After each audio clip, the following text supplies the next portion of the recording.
আচ্ছা, যদি আপনার পেন্সিলের লেখা ভুল হয় আপনি কি করবেন? নিশ্চয়ই রাবার বা ইরেজার খুঁজবেন। কিন্তু আপনি কি জানেন ইরেজার আবিষ্কারের আগে মানুষ তাদের ভুল সংশোধনের জন্য এক টুকরো পাউরুটি ব্যবহার করত? জি, আপনি ঠিকই শুনেছেন।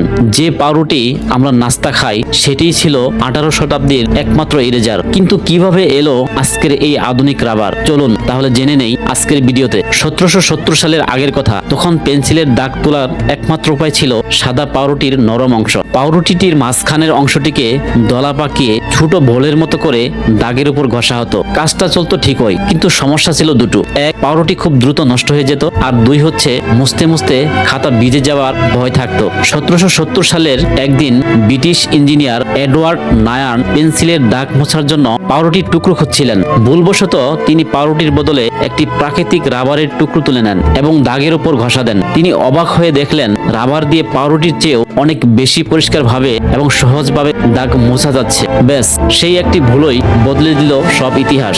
এডওয়ার্ড নায়ান সাথে সাথে এটি বাজারে ছাড়েন এবং একে বলা হতো ইন্ডিয়া রাবার। মজার ব্যাপার হলো তখন এক ছোট রাবারের দাম ছিল আজকের হিসেবে 1200 টাকা। ভাবুন তো, আজ যে রাবার আমরা মাত্র 5 থেকে 10 টাকায় কিনি, একসময় সেটি ছিল বিলাসিতার বস্তু। আর সেই আবিষ্কারের ফলেই পাউরুটি ফিরে গেল খাবার টেবিলে, আর রাবার চলে এলো আমাদের জ্যামিতি বক্সে। এখন থেকে যখন ওই রাবার দিয়ে মুছবেন একবার পাউরুটি কথা মনে করে দেখবেন। এই অদ্ভুত ইতিহাসটি আপনার জানা ছিল কি? কমেন্টে জানান। আর এমন সব আনকমন তথ্য নিয়ে ভিডিও দেখতে আমার এই পেজটি ফলো করুন। যারা ইউটিউব থেকে দেখছেন আমার এই চ্যানেলটি সাবস্ক্রাইব করে রাখুন পরবর্তী ভিডিও দেখার জন্য।